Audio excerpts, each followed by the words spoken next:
നമസ്കാരം. നമ്മൾ ജപിക്കാൻ ഉപയോഗിക്കുന്ന വെറുമൊരു ജപമാലയുടെ ഉള്ളിൽ ഒരു പ്രപഞ്ചം തന്നെ ഒളിഞ്ഞിരിപ്പുണ്ടെന്ന് പറഞ്ഞാൽ നിങ്ങൾ വിശ്വസിക്കുമോ? ഇന്ന് നമ്മൾ അക്ഷമാലിക ഉപനിഷത്തിന്റെ താളുകളിലേക്കാണ് കടന്നു ചെല്ലുന്നത്. ഈ പുരാതന ഗ്രന്ഥം പറയുന്നത് എന്താണെന്ന് വെച്ചാൽ, ഈ ചെറിയ മുത്തുകൾ വെറുതെ എണ്ണാനുള്ള ഒരു ഉപകരണം മാത്രമല്ല, മറിച്ച് പ്രപഞ്ച രഹസ്യങ്ങളിലേക്കുള്ള ഒരു താക്കോലാണ് എന്നാണ്. അപ്പോൾ നമുക്കൊരുമിച്ച് ആ രഹസ്യങ്ങൾ എന്തൊക്കെയാണെന്ന് നോക്കാം. നമ്മുടെ ഈ അന്വേഷണം തുടങ്ങുന്നത് തന്നെ സൃഷ്ടികർത്താവായ പ്രജാപതി ഗുഹനോട് ചോദിക്കുന്ന ഈ ചോദ്യങ്ങളിൽ നിന്നാണ്. എന്താണ് ഈ ജപമാലയുടെ നിയമങ്ങൾ? അതിന്റെ പ്രത്യേകത എന്താണ്? ആരാണിതിന്റെ ദേവത?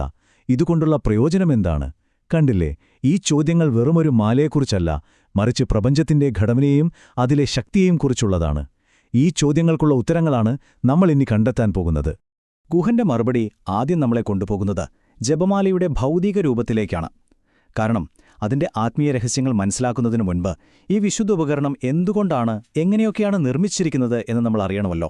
ഉപനിഷത്ത് പറയുന്നതനുസരിച്ച് പവിഴം, മുത്ത്, സ്ഫടികം മുതൽ സ്വർണവും രുദ്രാക്ഷം വരെ 10ഓളം വിശുദ്ധമായ വസ്തുക്കൾ കൊണ്ട് ജപമാല ഉണ്ടാക്കാം. ഇതിലെ രസകരമായ കാര്യം എന്താണെന്ന് വെച്ചാൽ, ഇതിൽ താമരയുടെ വിത്തുപോലുള്ള സാധാരണ വസ്തുക്കൾ മുതൽ സ്വർണം പോലുള്ള അമൂല്യ ലോഹങ്ങൾ വരെയുണ്ട്.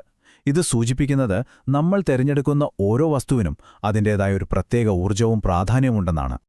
ഇവിടെയാണ് ജപമാലയുടെ യഥാർത്ഥ രഹസ്യം പതിയെ വെളിപ്പെടാൻ തുടങ്ങുന്നത്. അതിലെ ഓരോ ഭാഗത്തിനും ഓരോ പ്രതീകാത്മക അർത്ഥം നൽകിയിരിക്കുകയാണ്. അതിലൂടെ കോർത്തിരിക്കുന്ന നൂല് പരബ്രഹ്മത്തെയും, വെള്ളികൊണ്ടുള്ള ഭാഗം ശിവനെയും, ചെമ്പ് വിഷ്ണുവിനെയും പ്രതിനിധീകരിക്കുന്നു. ഇനി നോക്കൂ, മുഖം സരസ്വതി, വാൽ ഗായത്രി, ഓരോ ദ്വാരവും ജ്ഞാനം, അതിലെ കെട്ടുകൾ പ്രകൃതി. എത്ര മനോഹരമായാണ് ഇത് വിശദീകരിച്ചിരിക്കുന്നത്! അതായത് ഒരു ചെറിയ ജപമാല പ്രപഞ്ചത്തിന്റെ തന്നെ ഒരു സൂക്ഷ്മരൂപമായി മാറുകയാണിവിടെ.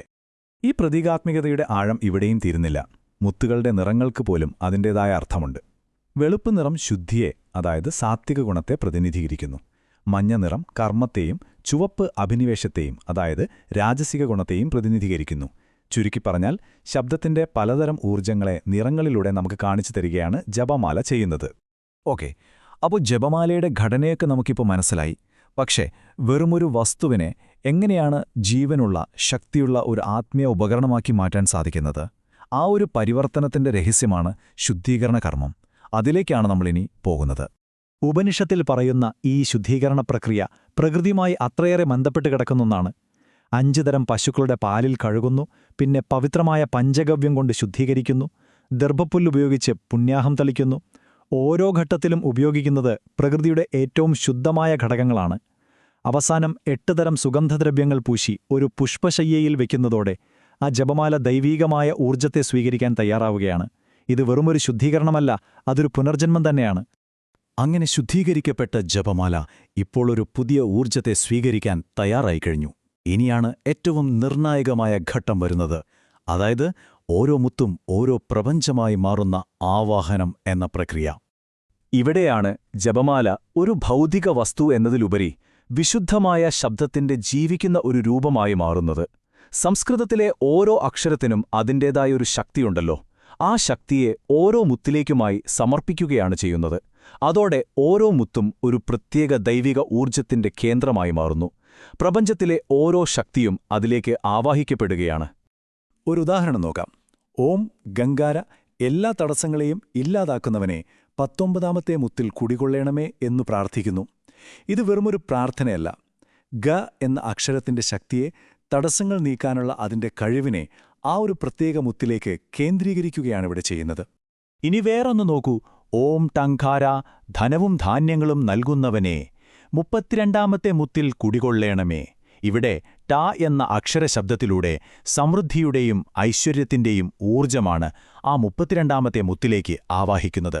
അതുപോലെ ഓം ഭംഗാര, ദുർഭൂതങ്ങളെ ശാന്തമാക്കുന്നവനെ, 40ാമത്തെ മുത്തിൽ കുടികൊള്ളേണമേ എന്ന് പറയുമ്പോൾ അതൊരു സംരക്ഷണ കവചമായി മാറുന്നു. ഇതിൽ നിന്നൊരു കാര്യം വ്യക്തമാണ്: ഓരോ മുത്തും ഒരു പ്രത്യേക ഉദ്ദേശത്തിനുള്ള, ഒരു പ്രത്യേക ശക്തിയുടെ കേന്ദ്രമായി മാറുകയാണ്.